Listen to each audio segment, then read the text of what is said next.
김광진의 시사정비소. 시사정치 팟캐스트의 안티에이징. 듣다 보면 혼이 정상화되는 방송. 오늘도 뉴스와 썸 타는 두 남자의 수상한 정비소 문을 엽니다.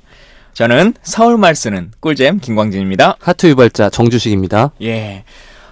계속 그 장 PD님의 빈자리가 크게 느껴지는 것 같아요. 네. 우리 혼이 정상화되는 방송을 위해서라도 빨리 장 PD님의 건강이 돌아오기를 바라겠습니다. 네, 장 PD님 빨리 돌아오세요.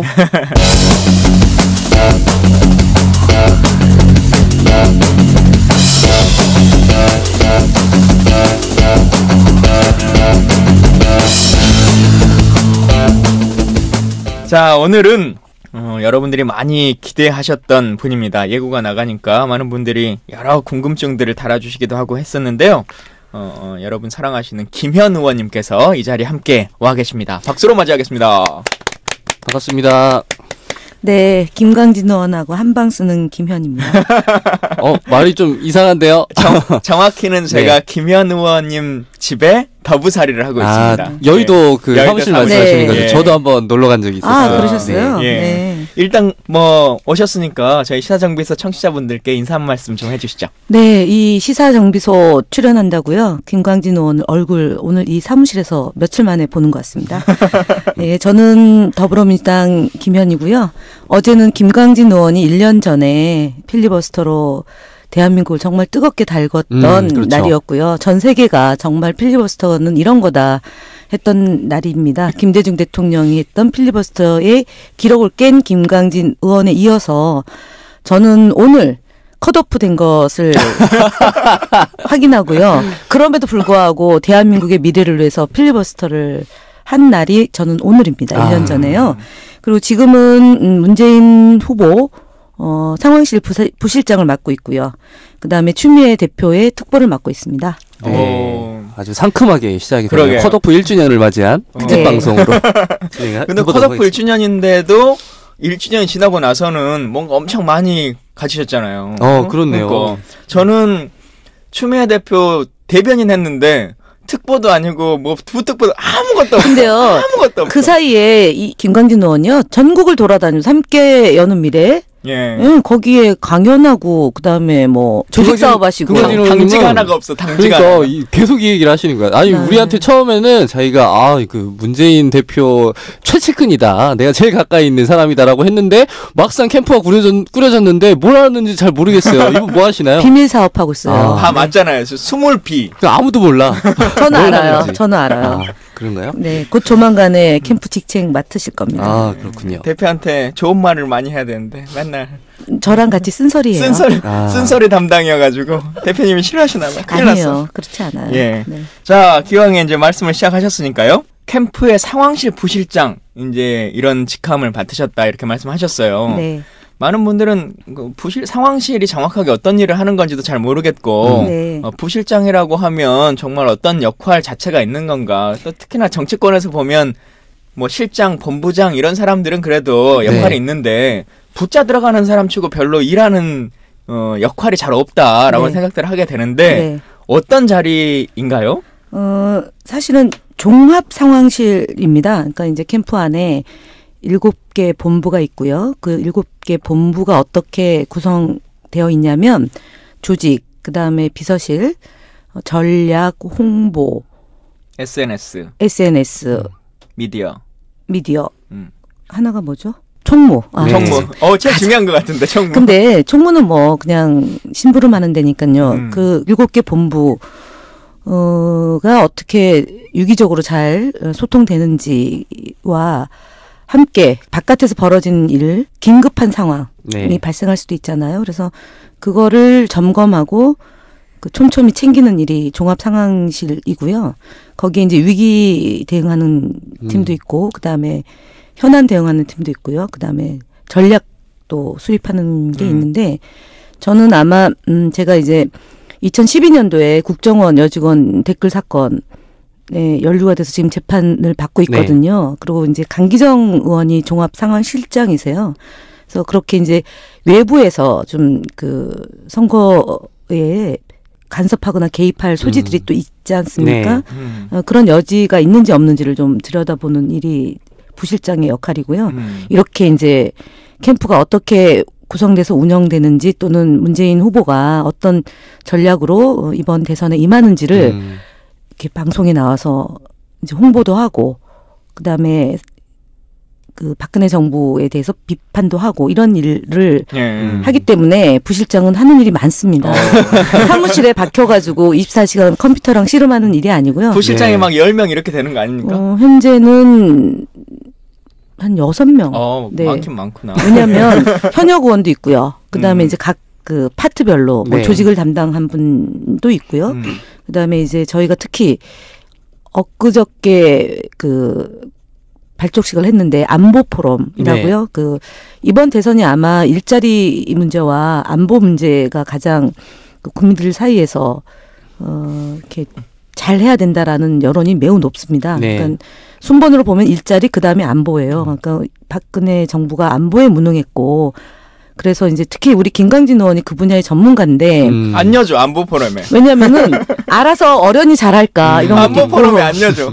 나 뭐 직책을 맡기면 문제가 있나 봐. 아, 큰일 났어. 너무 잘 싸워가지고 어르신들이 조금 좀 부담스러워하나요? 뭐 그건 아니고 제가 열심히 김광진 의원에 대해서 세일하고 있습니다. 너무 진짜 안보 포럼을 따로 만들어야겠어. 네.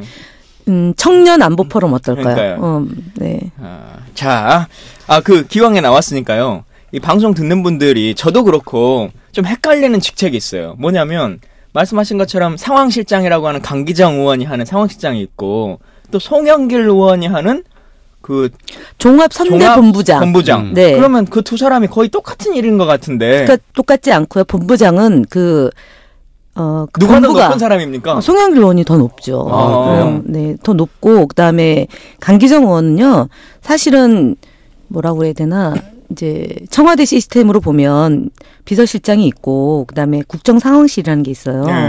국정상황실은 그 이제 하부 단위가 워낙 많죠. 뭐 군도 있고 국정원도 들어오고 검찰 그다음에 행정부의 각 파트가 들어오는데 그것을 유기적으로 잘 이제 실무적으로 관장하는 게 이제 상황실이라고 보면 되고요. 그 위에 이제 비서실장이 또 있는 거죠. 그래서 물론 캠프 안에 비서실 또 임종석 비서실장이 있지만 대선이라는 그 선거는 굉장히 큰 선거거든요. 저희가 투표소만 하더라도 19,000개가 이제 해서 유권자들이 투표를 하는 거이만큼 그다음에 저희가 지역위원장이 253개 지역위원회잖아요.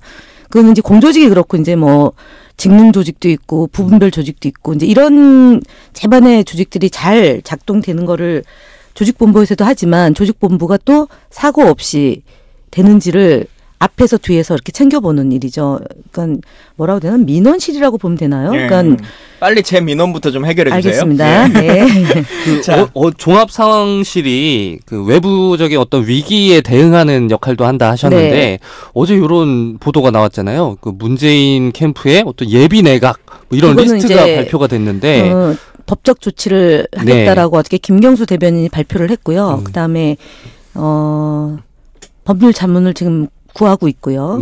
이제 곧 조만간 이제 법적으로 책임을 그러니까 최초에 유포한 사람, 그다음에 날른 사람까지 포함해서 근데 정확하게 예비 내각이라 그러면 약간 장 차관 인사를 이렇게 쭉 기사화했으면 그래도 예비 내각이라고 하는 말이 맞을 것 같은데 어제는 그냥 캠프에 있는 사람들을 청와대 직제로만 바꿔가지고 그냥 막 아니에요. 장관도 있고요. 그다음에 청와대도 있는데 매우 소상히 아는 분이에요. 왜냐하면 청와대 그 이제 명단 나온 걸 보면 그 분들은 사실은 어찌 보면 이제 탄핵이 인용된다고 하고 60일 안에 대선을 치르잖아요. 그러면은 인수위가 없는 게 되기 때문에 청와대는 바로 그 파트 예를 들어서 이제 몇 개의 파트는 바로 업무를 봐야 되거든요.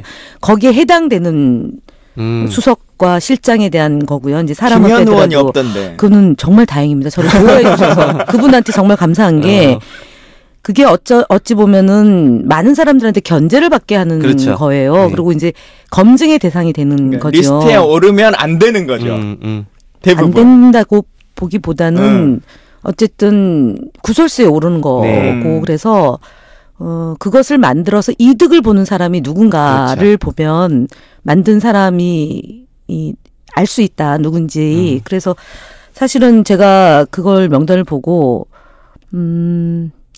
이게 이제 문재인 후보를 음해하는 거거든요. 그렇죠. 그다음에 그 주변에서 열심히 하시는 분들에 대해서 굉장히 안 좋게 이미지를 각인시키는 거기 때문에 이건 자리 욕심 반드시, 때문에 하는 사람처럼. 그래서 예. 이건 반드시 확인을 해서 더 이상 이런 일들이 안 생기게 캠프가 대응을 해야 되고 그 네. 대응을 지금 상황실이 하고 있습니다. 아, 근데 그러더라도 말씀하신 것처럼 인수위가 없고 바로 해야 되기 때문에 나름대로의 안은 다 짜져 있어야 되는 거 아니에요. 아닙니까? 그렇지 않고요.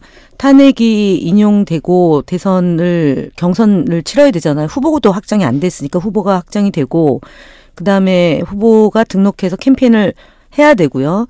후보가 되는 순간 캠프에서 주도적으로 대선을 치르는 게 아니고 당과 의논해서 치러야 되거든요. 그래서 추미애 대표를 포함한 지도부가 이미 있고 그래서 더불어민주당의 후보가 확정되는 분이 당과 선거를 같이 치러야 되고요. 그런 이제 이후의 상황을 대비를 해야 되는 것은 캠프에서 하는 게 아니고요. 네. 당에서 같이 해야 되기 때문에 지금 현재 이렇게 거론되는 것은 어찌 보면은 당과 캠프를 또 이간시키는 걸 수 있고요. 캠프 안에서는 열심히 하는 분들이 뭐지라고 생각하는 거기 때문에 그런 각도에서 보면 굉장히 아주 불순한 사람이 만든 추 대표께서 지난번에 선거 출마할 때 공약 중에 하나가 이 내각에 대한 추천권 이런 것도 정당이 네. 갖출 수 있도록 하겠다. 그런 정당의 문화를 만들겠다라고 했으니까요. 그건 좀 지켜봐야 될 것 같고 네. 사실 오늘의 이슈 점검의 주 테마는 김현 의원님 하면 이제 국회의원 19대 국회의원 김현의 모습도 있지만 많은 사람들이 김현 의원님 생각할 때 직함 중에 하나가 참여정부 청와대 춘추관장이라고 네. 하는 이름이거든요. 그래서 참여정부 시절과 지금 뭐 앞으로의 우리 언론 정책들 이런 것들에 대한 얘기를 좀 해보려고 하는데 춘추관장이라고 하는 곳을 조금 더 설명해 주시면 먼저 좋을 것 같아요. 춘추관장은 기록을 하는 곳이다라고 해서 춘추관입니다. 춘추관은 노무현 대통령 이전에 노태우 대통령 시절에 그 청와대의 맨 초입에 만들어진 건물, 독립 건물이에요. 3층짜리 독립 건물이고, 우리가 이제 이명박근혜 정부 10년 동안 청와대를 관람할 일이 별로 없을 것 같은데, 청와대를 관람할 경우에 춘추관을 통과해서 이렇게 청와대 안으로 들어갑니다. 경내 안으로 들어가는 거죠. 일반 관광객들이 거쳐갈 수 있는 거쳐갈 수 있는 공간이네요. 공간이 예. 춘추관이고 여기는 청와대를 취재하는 출입 기자들이 상시적으로 그 프레스룸이라고 보시면 돼요. 프레스센터예요. 청와대 출입 기자들을 하는 프레스센터고요. 여기는 대략 한 150에서 200명 가량 그 취재 기자와 그다음에 영상 사진 기자들이 그러니까 그 취재를 위해서 이제 있는 곳이고요. 그리고 춘추관장은 그렇게 등록되어 있는 기자들과 함께 한솥밥을 먹고 그분들의 취재 편의를 제공해 주는 역할이 춘추관장이고 그 이전의 정부에서는 대부분 남성이 했고요. 그다음에 이명박근혜 정부 때도 아마 다 남자가 춘추관장을 했는데 그렇게 보면 현재까지 그 대한민국의 그 정부 탄생 이래로 최초의 여성 춘추관장이자 아마 현재까지는 마지막 여성 춘추관장일 것 같습니다. 예. 춘추관장이 왜 남자가 하냐면 좀 이렇게 기자들이 거칠기도 하고요. 그다음에 청와대라는 것이 과거의 습성으로 보면 언론사와 그 청와대의 어찌 보면 가교 역할을 하는 네. 거예요. 그러니까 술도도 같이 먹고 민원을 하고, 민원을 예. 해결하는 곳인데 술도 먹고 옛날에 뭐 골프도 치고 그리고 뭐 더 심지어는 뭐 등등이 있는 곳이죠. 근데 그거를 노무현 대통령은 다 없앴죠. 골프 접대 없앴고 양주 폭탄을 못 먹게 했습니다. 그래서 네. 최소한이 소주 폭탄이고 그다음에 기자들과는 건전한 긴장 관계를 유지하라고 했기 때문에 여성이 해도 적합할 수 있겠다라고 대통령이 여러 사람들을 추천을 받았는데 그 여성이 해도 되고 그다음에 나이 어려도 상관없다. 그때 나이가 몇 살이셨어요? 38이었어요. 38. 그러니까 근데 뭐 이해찬 총리는 36살에 최초에 국회의원을 하셨기 때문에 예. 사실은 저는 38 31 했어요. 31. 31 때 잠깐만 말이 더듬어져. 31 때 청년 비례대표가 됐는데 그 비례대표가 될 수 있었던 것도 이해찬 총리가 혁신과 통합과 이제 당이 합치면서 청년 비례대표를 그 직접 선출하는 그 방식으로 제안을 했고 그것을 당에서 이제 한 건데 어쨌든 제가 이제 최초의 여성 춘추관장을 했고 아까 말씀드렸던 건전한 긴장 관계로 언론인과 이제 해야 된다 그러고 가판을 없앴죠. 저희가 가판이라고 하는 것은 지금도 이제 인터넷상으로는 볼 수 있는데 그때는 가판이 종이로 다 만들어져서 네. 동아일보 길 앞에 사옥 붙이는 앞에 거. 예. 아니 그거 말고요. 그러니까 그거를 이제 광화문 인근에 정부와 기관 그다음에 기업체들한테 배포를 해요. 아, 그게 그렇군요. 저희는 그냥 가판이라 그러면 언론사 앞에 가면 펼쳐놓잖아요. 붙여가지고. 아니고요. 그게 가판인 줄 알았어요. 그게 이제 16개 언론사가 미리 신문을 찍는 거예요. 네. 그러니까 예를 들어서 내일 아침에 신문이 나오면 그 전날 6시에 신문이 이미 나와요. 그래서 이 신문이 1차가 나오는 거를 그 이제 나오고 그다음에 지방판이 또 있는 거예요. 네. 지방판으로 이제 배달되는 게 있고 그다음에 수도권판이 있고요. 그다음에 이제 최종적으로 새벽 4시에 광화문판이 있어요. 그러니까 신문을 굉장히 여러 번을 찍어내는데 그 이유는 뭐냐면 일단 설익은 밥. 그러니까 미리 이 신문을 만들어내서 눈치 보게 만드는 거죠. 길들이는 거예요. 그래서 기업과 관련된 보도가 잘못된 보도가 있을 수 있고요. 네. 그러면은 기업체에 홍보 담당하는 사람들이 그 언론사를 찾아갑니다. 그 기자를 찾아가서 사실관계를 바로잡습니다. 그리고 밥 사고 술 사고 촌지 주고요. 그런 문화를 만들었던 게 가판이에요. 신문에서. 그래서 그걸 없애는 추세가 우리가 정부를 그러니까 정권 교체하기 전에 네. 한두 군데서 그걸 없애는데 청와대가 그걸 안 보겠다고 선언을 했어요. 가판을 안 보겠다. 네. 그렇게 되니까 정부 기관도 못 보잖아요. 그러니까 자연히 이 가판이 없어진 거예요. 그리고 다음 날 아침에 신문의 내용이 잘못 나오면 정정 보도를 요청해라. 법적으로 해라. 그리고 밥 사고 술 사지 마라라는 게 이제 소위 말하는 언론 문화를 새롭게 바꾼 게 노무현 대통령이에요. 근데 그렇게 하고 나서 박근혜 이명박 정권 때는 다시 회귀한 것 같으세요? 아니면 한번 그렇게 정해졌으니까 계속 그 시스템이 유지되고 있는 것 그래서 같으세요? 이제 이명박 대통령 후보 시절에 그 취재 시스템을 바꾸겠다. 그러니까 그 브리핑 제도를 없애고 방문 취재가 허용하죠. 사무실 허용 방문해서 대면 취재가 가능토록 하겠다라고 했는데 그대로 놔뒀어요. 그러니까 노무현을 다 없애라라는 게 당시 이명박 정부의 기조였는데 유일하게 그 노무현 정부가 했던 것 중에 취재 방식은 그대로 했습니다. 왜냐하면 그 방식이 가장 선진화된 방식이거든요. 네. 왜냐하면 예를 들어서 그 이런 거죠. 김광진 의원이 국회의원인데 김광진 의원이 집무 공간이 있지 않습니까? 그 공간 안에 기자들이 들어와서 책상 위에 있는 자료들을 봐요. 그래서 예전에는 가져가기도 하고 뭐 그렇게 하는 거죠. 근데 그거는 사실은 몇 날 며칠 몇 시에 약속해서 올 수도 있지만 그냥 뭐 기자와 취재원의 관계는 부지불식간에 형성이 될 수도 네. 있거든요. 그래서 사실은 예전에 어떤 일들이 많았냐면 뭐 그 정부에서 추진하는 추진 단계, 검토 단계 이런 것들이 언론에 흘려나가서 보도가 돼서 그것이 이제 막 검증이 되기도 하고 뭐 그 또 중단이 되기도 하고 이랬던 사례들이 굉장히 많아요. 네. 그래서 그런 것들을 없애겠다고 해서 했던 방식이 취재 선진화 방식이 이제 브리핑 제도. 그러니까 국장이나 차관들이 나와서 또는 공보관들이 나와서 브리핑 룸에서 브리핑을 하고 질의응답을 받고 그리고 사무실 허용을 안 하는 거죠. 네. 그러니까 굉장히 어찌 보면 기자들이 볼 때는 불만일 수도 있지만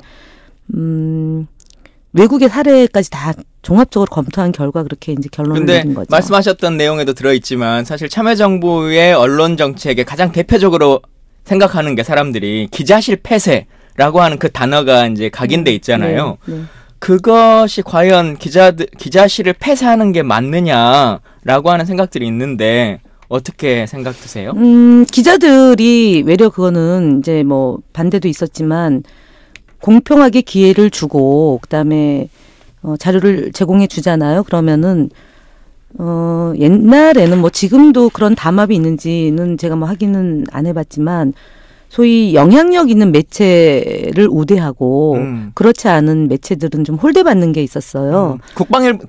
국방부도 맨날 조선일보하고 연합한테만 줘. 네, 요즘도 그러니까 기사를. 예전에는 그런 게 사실은 특종 개념이 별로 없었어요. 저희 때는. 그렇기 때문에 현재 이제 기자실을 폐지했다라고 보면 안 되고요. 그러니까 이제 정부 종합청사 안에 지금 예를 보건복지부 담당하는 기자가 있다 그러면 브리핑 룸이 있고 송고하는 부스가 다 있어요. 그런데 사무실에 무시로 들락거리어서 취재하는 방식보다는 브리핑 룸에서 네. 와서 이제 그 공직자가 와서 취재에 응하고 그다음에 자료를 제공해주고 공평하게 취재 지원을 하는 거기 때문에 기자실을 없앴다기보다는 브리핑 룸 그다음에 기자실 있어요. 네, 없지 않고 있고요.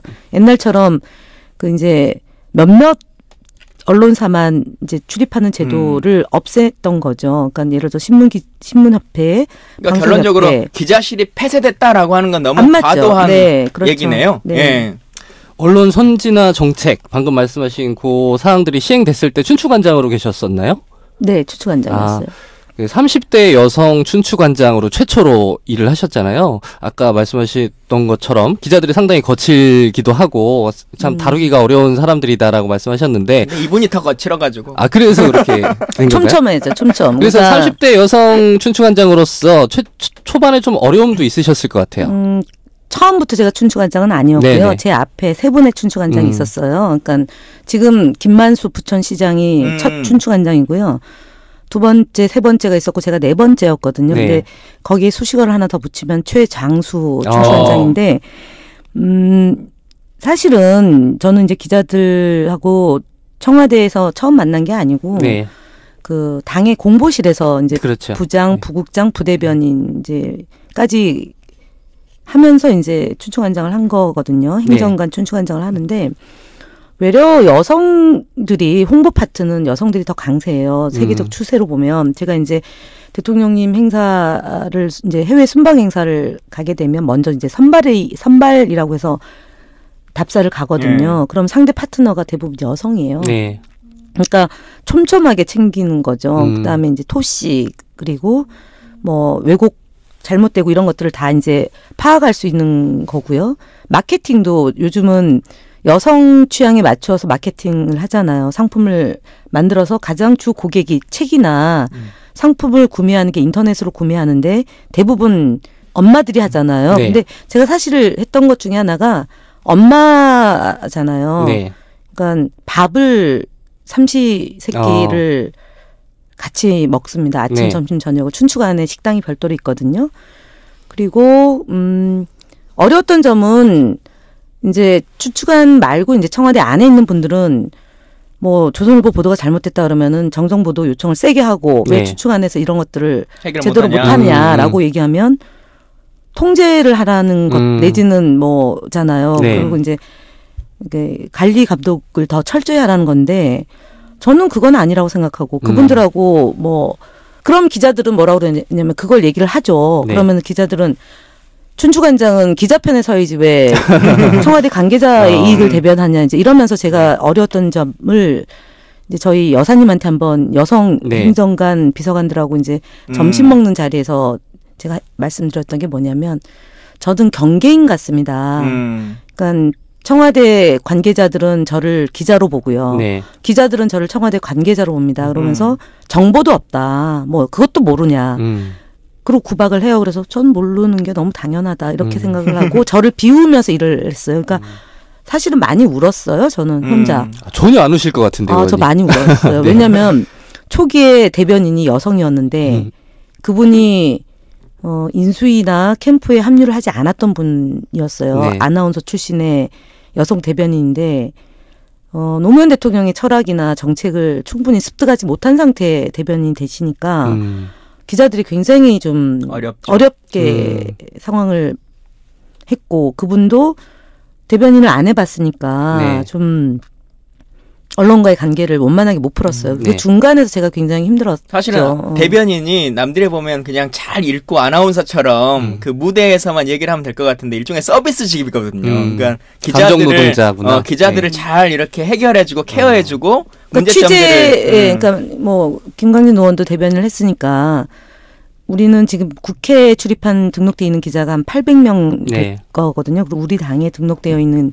기자 숫자가 한 400에서 450명 가량 되는데 그 기자들이 쏟아낸다고 생각을 해보세요. 전화를 한다. 그러면 이제 최근에는 뭐 카톡방 만들어서 소통하고 뭐 부대변인이 여러 명 있으니까 파트별로 뭐 종편 담당 부대변인 뭐 인터넷 신문 뭐 예, 그렇게 하는데 대변인은 그 기자들이 무엇을 궁금해하는지 가려운데도 긁어줘야 되고요. 불평 불만도 담아서 다 소화해내는 아주 만능 일꾼이어야 되거든요. 근데 이제 그때 가장 힘들었고 그리고 나서는 이제 건전한 긴장관계라는 게 말이 좋아서 건전한 긴장관계지 기자들하고 그 사안을 놓고 첨예하게 부딪히면 굉장히 어려운 일들이 많이 생겨요. 그래서 울기도 많이 울고 그랬죠. 그 건전한 긴장 관계가 그걸 유지하려고 노력하셨다 했는데 이번에 박근혜 정부의 그 언론 대응을 보면 이 건전한 긴장 관계가 전혀 유지가 되지 않은 것 같아요. 그러니까 종속 관계죠. 종속. 그렇죠. 일례로 청와대 기자들이 정말 이상할 정도로 질문을 안 하잖아요. 이게 안 하는 건지 못 하는 건지 궁금해요. 저도 나중에 좀 확인이 필요한데요. 네. 이명박 정부 때부터 기자들이 수능 순치가 되는 것 같습니다. 그리고 이제 미디어법 처리되면서 종편이 출연하고 이명박 정부의 나팔수 역할을 한 거잖아요. 네. 그리고 기자들도 청와대 출입 기자들이 그렇게 얌전할 수가 없어요. 그러니까 너무 이상하잖아요. 그럼에도 불구하고 이명박 정부 때까지만 하더라도 질문하고 답변하고 했는데 박근혜 정부 들어서는 그게 훨씬 더 노골화됐다. 그래서 이게 왜 이러지라고 봤더니 공영방송이라고 얘기하는 소위 MBC가 이제 어저께 김장겸 그 정치부장 출신이 이제 사장이 됐는데 그런 식으로 이제 떡고물을 주는 거죠, 방송을. 그다음에 이제 그 소위 정상적인 언론인들은 잘라내고 해직시키고요. 그래서 이제 그러니까 탄압하고 그다음에 당근을 같이 쓴 거죠. 그래서 지금 청와대 출입 기자의 문제가 아니라 언론사의 문제이고요. 그리고 이것이 이제 영원할 줄 알았던 것 같습니다. 지난 총선 결과 이전에 놓고 보면 지금 최순실 사태를 보면 총선에서 야당이 패배해서 100석 미만으로 의석수를 갖게 되면 문재인 대선 후보는 집으로 가야 되고요. 내각제나 이원 집정부제로 해서 장기 집권 체제를 구축하려고 했던 것이 정부 여당과 일부 야당에서의 그 사실은 담합이라고 저는 보고요.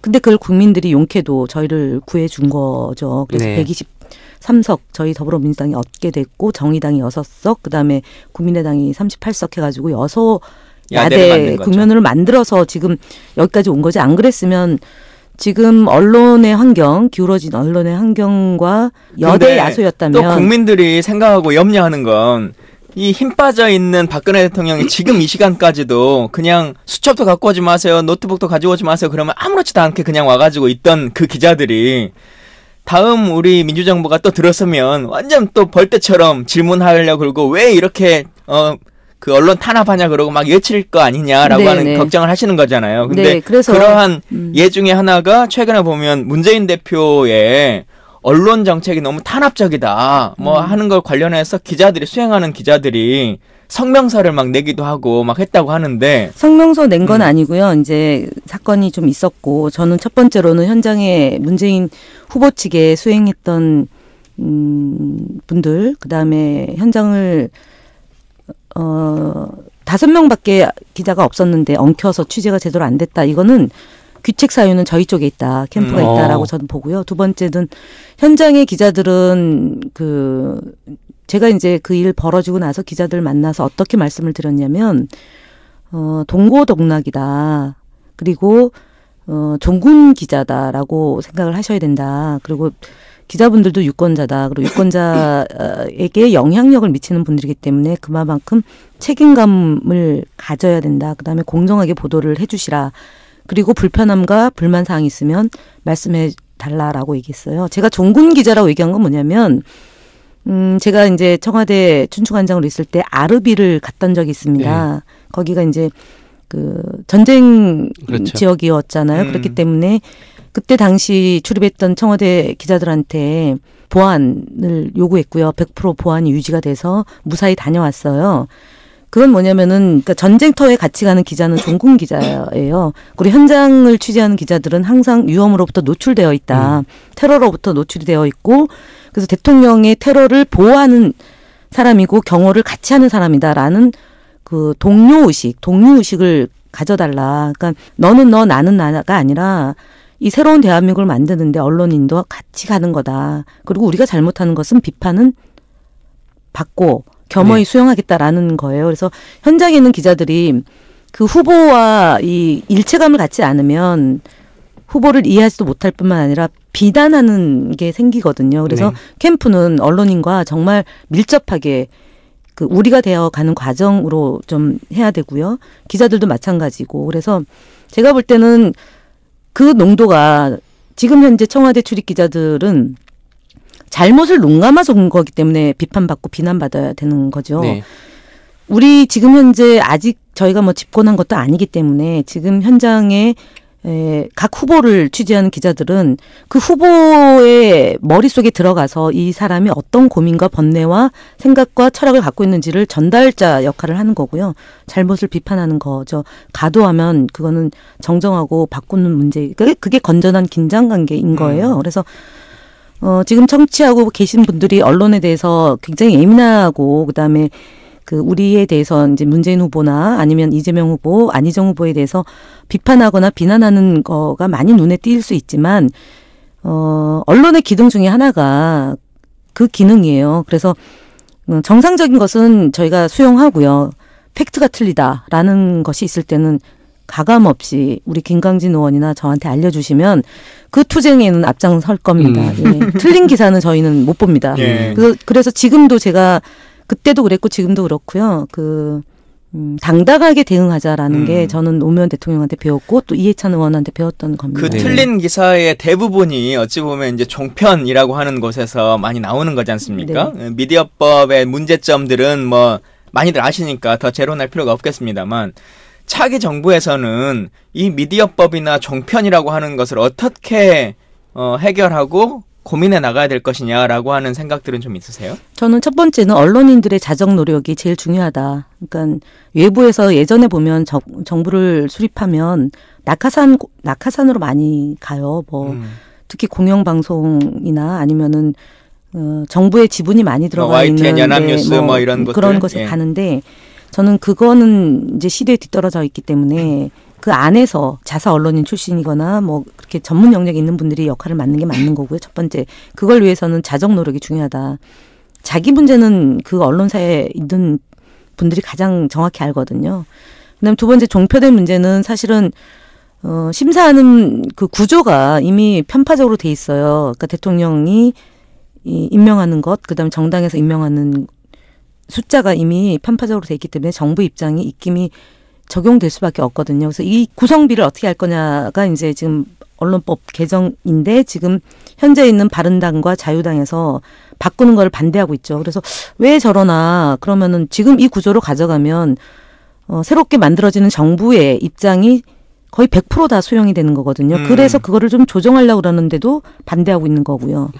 그리고 자기들이 집권할 거라고 생각하나? 뭐 그럴 수도 있나 봐요. 그리고 이제 마지막으로 종편의 부분은 그 특혜를 더 이상 주지 않는다. 그러니까 종합 편성의 기준에 부합하는 편성을 해야 되잖아요. 뭐 뉴스도 예능이고 그다음에 탈북자 몇 명 데리고 방송하는 것도 뭐 드라마고 뭐 이렇게 가면 안 되는 거거든요. 그래서 그 기준에 부합하는지에 따라서 3년 후 이번에 이제 3월 달에 종편 심사가 있고 그 이후에 3년 뒤잖아요. 그러면은 그 기준에 부합하게 하는 방식으로 법과 제도에 충실하게 현재 법은 잘못된 것은 바로 잡고요. 제대로 된 법망에서 종편 문제와 언론 문제는 접근하면 되고 특히 이제 지역 언론 같은 경우가 저희가 그 지역 언론 육성법을 이제 참여정부 때 했었는데 지역 언론이 굉장히 지금 이 중앙 언론사와의 균형이 안 맞아요. 그리고 지역 언론 안에서도 좀 그 광고 문제가 제대로 안 되기 때문에 그 편향들이 있는데 이제 그런 것들을 이제 제대로 되는지를 한번 그러고 보니까 민주종편이라고 하는 방송 예, 법적 대표로 계시는 거잖아요. 네. 예. 댓글단 잘 보고 있습니다. 네, 좋아요? 정치 오락관보다 낫더라고요. 아, 비교할 걸. 죄송합니다. 죄송합니다. 정치 오락관은 정말 정말 전무후무한 저는 그런 방송은 처음 봤어요. 우리 정치 오락관이 있으니까 민주정편이 종합편성 채널이 되는 유일한 거예요. 맞아요. 나머지는 종합편성 채널이 근데 아니야. 우리는 종합편성 채널의 이름만 종편으로 딴 거지 사실은 편파보도예요. 네. 종일 편파 방송. 네. 아까 어찌 보면 박근혜 정부가 언론 길들이기에 그들 입장에서 보면 성공을 한 거잖아요. 네, 그렇죠. 그러니까 완벽 성공한 거죠. 네. 당근과 채찍을 이용해서 참여정부 때도 그랬고 이 차기 정부에서도 그런 유혹이 있을 것 같아요. 그러니까 박근혜 정부가 성공했다는 건 권력의 의지만 가지면 충분히 할 수 있다는 얘기잖아요. 근데 결국은 결국은 더해서 그런 의지를 가지면 그렇게 나쁘게도 할 수 있지만 또 우리 지지자들이 생각하는 게 참여정부 때 집권하고 나니까 다 권력 내려놓고 막 뭐하고 해가지고 결국 또 흔들리기만 한 거 아니냐라고 하는 얘기들이 많잖아요. 결국은 그 순간의 선택이 평생을 좌우한다고 순간적인 사탕 발림이 결국은 대한민국을 이 지경까지 추락시킨 거고 박근혜 대통령이 앞으로 갈 곳은 한 곳밖에 없잖아요. 그렇죠. 그러니까 언론이 제대로 감시를 했다면 이렇게 국력을 손실시키고 갈등과 분열 때문에 16차 촛불 집회까지 온 거 아닙니까? 네. 그래서 언론의 기능은 정말 감시 기능이 제대로 돼야 되죠. 두 번째, 그럼 참여정부는 왜 정권 교체를 당했냐? 네. 정권을 뺏겼냐? 김대중 정부 5년, 참여정부 5년이고 10년 정부를 했는데 사실은 저희는 그 다음에 대통령 할 준비를 제대로 안 한 거죠. 예. 그러니까 거기에 실패가 있었던 거고 당시에 참여정부의 국정 운영에 대한 지지도가 24%였어요. 네. 그러니까 마지막에 역대 어느 정부보다도 참여정부가 마지막까지 안정적으로 국정을 운영했는데 결국은 대통령에 뺏긴 이유는 10년에 대한 평가에서 새로운 인물에 대한 주기서를 읽지 않습니까? 네. 그게 있었고 이명박 대통령이 이제 BBK 등 여러 검증받을 게 있었는데 더 이상 이제 재벌과 언론이 이 소위 진보 정권 민주진보 정부가 더 계승하는 것에 대해서 극악하게 들어온 거잖아요. 네. 그래서 국정원에서의 공작도 있었고 그다음에 이명박 대통령 후보에 대해서 거의 대세론으로 굳어지니까 줄을 완벽하게 선 거죠. 그래서 여론도 그렇게 몰아갔던 거고 반면에 우리는 후보를 제대로 만들지 못함으로 인해서 네. 결국은 실패했는데 마지막으로 말씀을 그러면 권력을 왜 장악하지 못했냐. 권력은 장악하는 게 아니라 아까도 얘기했던 것처럼 제 기능을 하도록 해야 되는 거고요.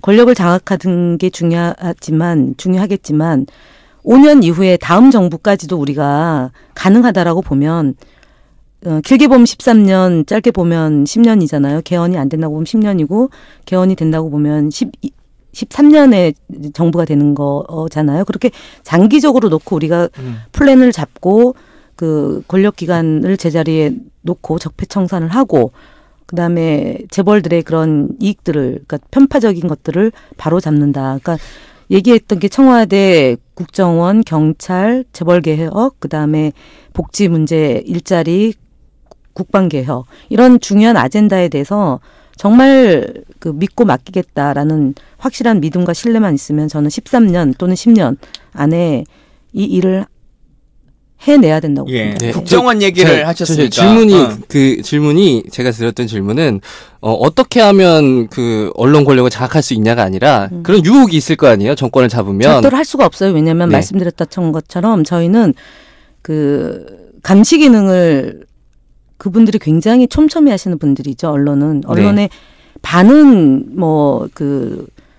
저희의 뜻을 존중해 주는 분들이고요. 그다음에 부패 권력에 대해서 늘 감시하는 언론이 네. 반은 있지만 부패 권력과 괴를 같이 하는 힘 있는 언론들이 존재하기 때문에 네. 이분들은 저희들을 그냥 놓고 보지 않아요. 그러니까 말씀 참여정부 때처럼 토시 하나 잘못돼도 일면으로 기사를 쓰고 135면으로 거의 그냥 매일같이 우리 용어로 조져대기 때문에 저희는 조금이라도 유혹에 응한다 싶으면 언론의 감시로부터 자유스럽지 않기 때문에 절대로 될 수가 없다. 네, 그런 의지가 없다. 네, 의지도 없고 현실적으로 불가능하다. 그러니까 박근혜 정부가 이걸 했으니까 궁금한 거예요. 박근혜를 하는데 차기 정부도 할 수 있지 않을까 이런 생각이 드는 거죠. 안 합니다. 네, 안 한다. 못 합니다. 할 수가 없습니다. 네. 그 국정원 얘기를 하셨으니까 사실 이제 저 같은 경우는 청와대나 아니면 여당으로서의 경험은 없는 상태이지만 의원님은 이제 그런 경험과 또 오랜 정당 경험이 있으신 거잖아요. 네. 국정원 개혁이라고 하는 거 우리가 말로는 많이 얘기하고 하는데 또 막상 정권을 잡고 뭐 하면 국정원의 힘이라고 하는 것도 무시할 수 없는 것일 것도 같고 그래서 그런 이야기도 조금 좀 들려주시면 좋겠고 두 번째는 지난 4년간 국정원으로부터 가장 많은 피해를 당한 분 중에 하나이실 텐데 이번 선거에서는 과연 국정원은 손 놓고 그냥 가만히 있을까라고 한 염려도 국민들이 많이 있거든요. 이거 어떻게 좀 판단하시는지. 일단은 상황실에서 가장 면밀히 체크하는 것 중에 하나가 그 정보기관의 이 개입이죠. 네. 그러니까 2012년도 뭐 여느 역대 선거에서도 다 개입을 했었는데 유일하게 다른 방식으로 개입했던 게 2007년도입니다. 그러니까 87년도는 뭐 야권이 분열해서 그때는 뭐 정보기관이 어떻게 움직였는지 그거는 뭐 제가 잘 이제 대학교 4학년 때인데 야권이 분열하는 것만으로도 뭐 충분히 선거에 이길 수 있는 구도를 만든 거잖아요. 그다음 92년도에는 이선실 사건이 있습니다. 네. 그다음에 97년도에는 총풍 사건이 있고요. 그다음에 2002년도에는 사실은 우리가 정부를 잡고 있을 때니까 국정원의 개입이 엄정 중립 적어도 그러니까 이제 집권하고 있을 때는 조금 그것이 가시적으로 드러나진 않아요. 네, 정권 교체 가능성이 있는지 없는지를 보기 때문에 정보기관에서 가능성이 있는 쪽에 힘을 좀 실어주는 편이죠. 그래서 중립적으로 있었던 거고요. 2002년도는. 2007년도는 굳이 정보기관이 개입하지 않아도 되는 정도로 그렇죠. 원사이드하게 이명박 대통령 그 후보가 이겼죠. 이명박 박근혜 이 두 분의 경쟁이 치열했잖아요. 그 치열한 경쟁에서 어떻게 국정원이 개입했는지는 저희가 뭐 알 수가 없는 거고요. 그러니까 새누리당 경선 과정에서요. 네. 그런데 2007년도에 외려 당시 이제 저희가 정부를 잡고 있을 때 국정원과의 관계는 대통령이 직접 보고를 안 받으셨어요. 그렇죠. 그리고 그게 앞으로도 맞다고 생각하십니까? 네, 네. 직접 보고 안 받았고 그다음에 배석자가 있었어요. 네. 독대 보고를 안 받은 거예요. 그러니까 정보가 이제 뭐라고 해야 되나 가공되거나 과장되지 않아요. 그리고 사람에 대해서 정보가 들어오고 이렇진 않죠. 다만 2007년도에 어떤 일이 있었냐면 국정원에 있었던 사람들이 이명박 쪽으로 붙은 거죠. 외려 될 것 같으니까. 인수위 때 그래서 당시 국정원장이 기억하시죠? 그때 당시 국정원장이 이명박 쪽에도 줄을 댔던 것이 차후에 밝혀지는 거잖아요. 인수위 때 보면.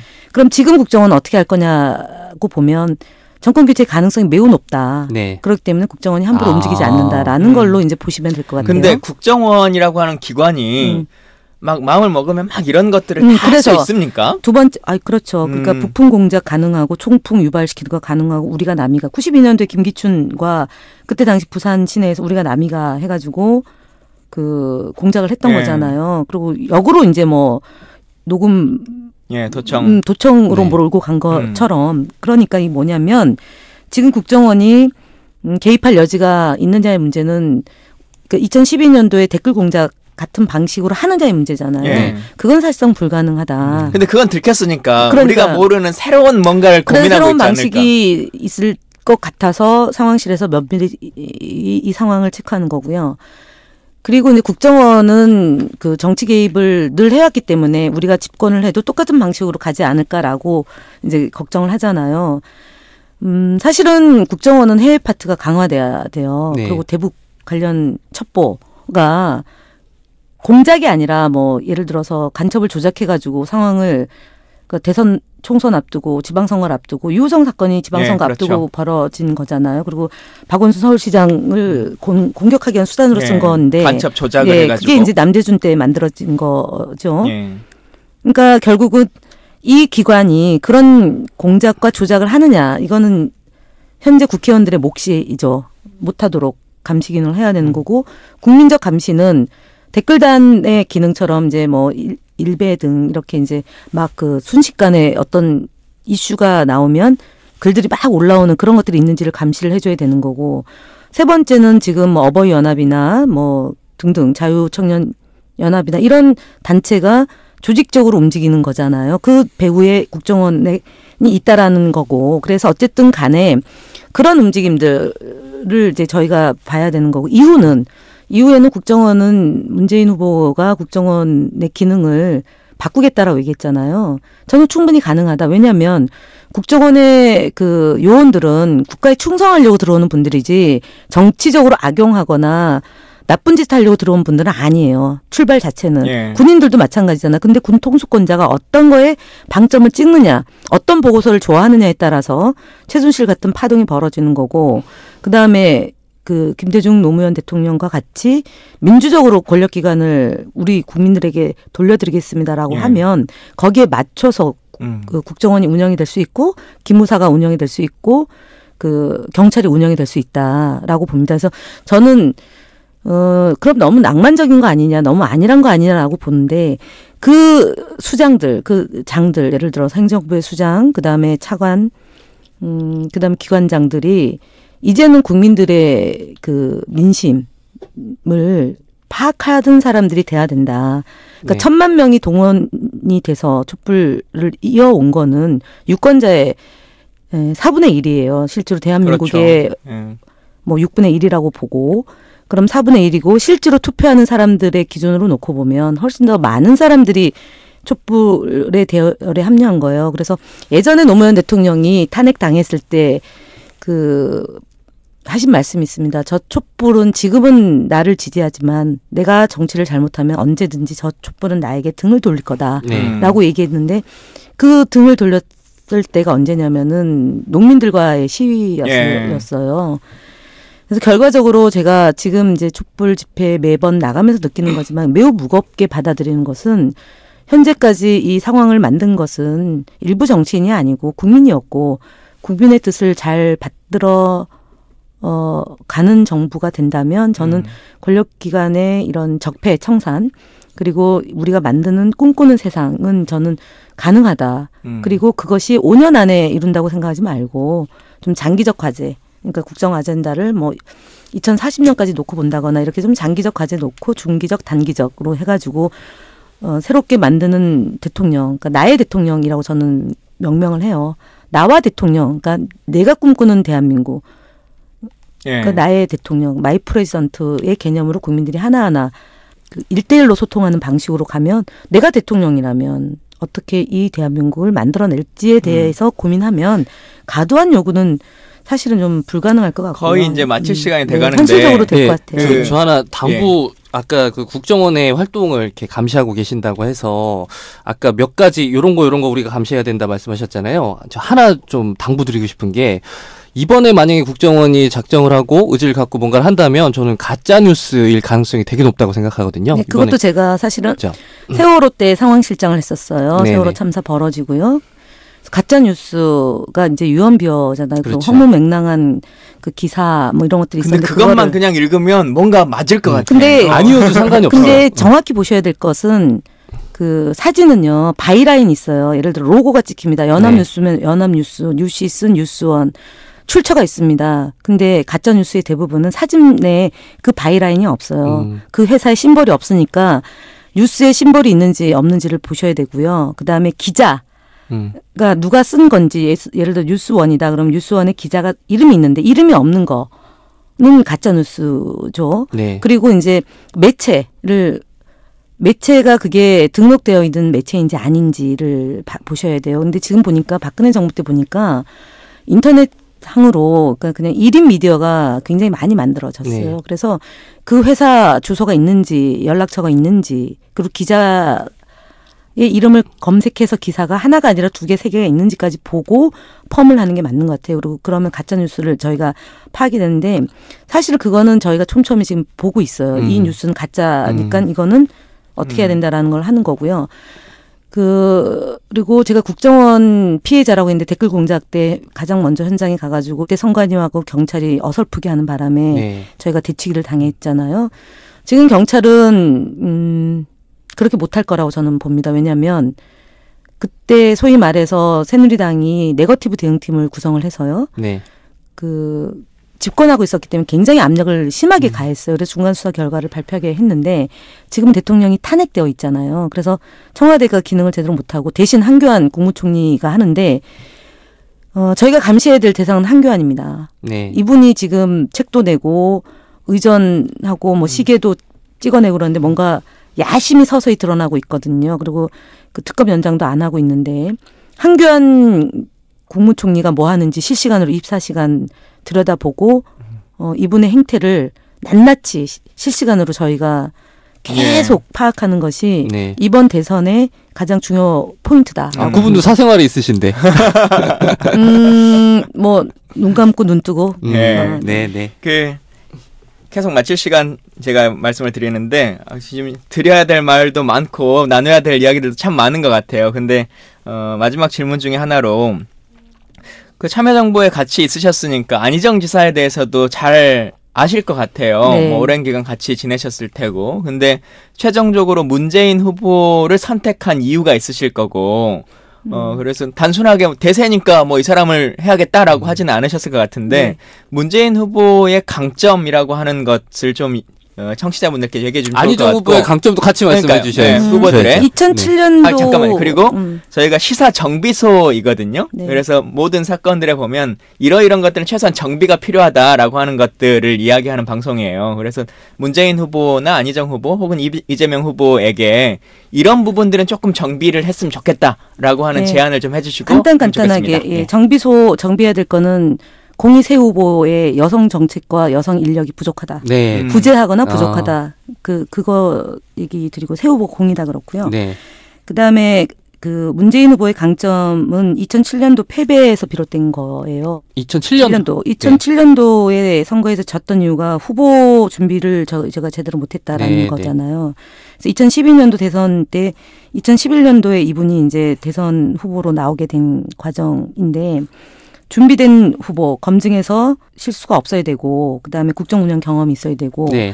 우리가 취약한 지역에서의 후보여야만 대선에 승리한다. 그게 이제 첫 번째 지역으로 보면 영남이다. 네. 두 번째는 이분은 깨끗하다.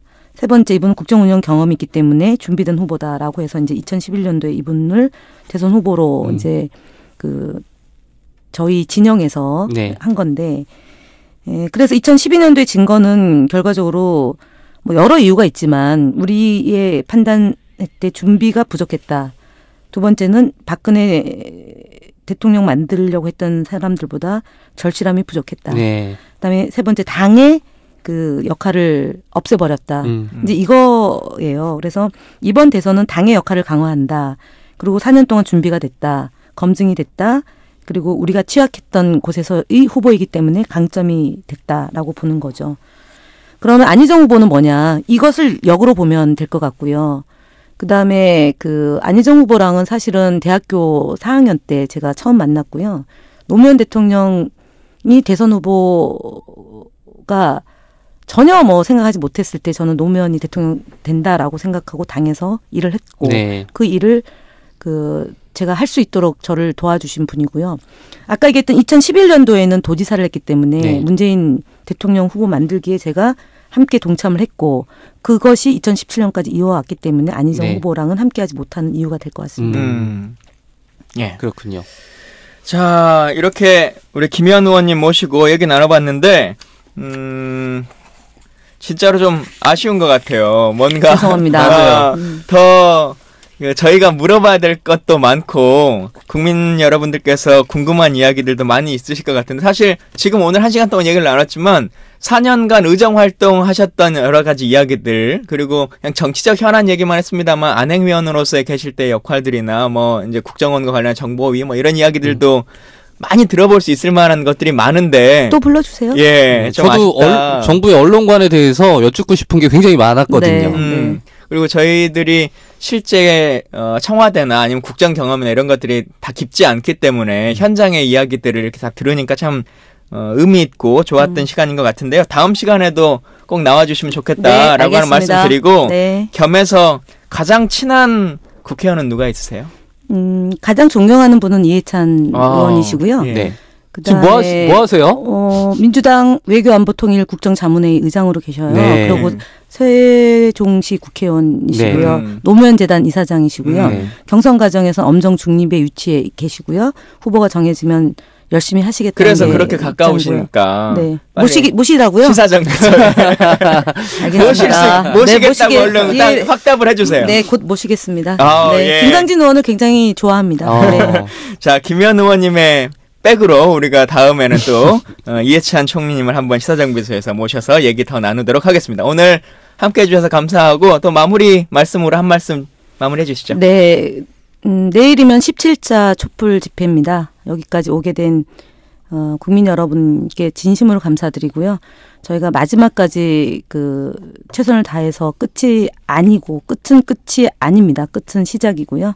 시사정비소가 정말 사회 곳곳에서 정비가 잘 될 수 있도록 많은 감시와 격려 해주시고요. 그다음에 더불어민주당의 선거인단에 많이 동참해 주시기를 간절히 소망드리고요. 우리 김강진 의원 백수예요. 그러니까 곧 아빠가 될 분이니까요. 후원도 많이 해주시고 광고도 많이 해주시기 바랍니다. 감사합니다. 예, 감사합니다. 감사합니다. 예.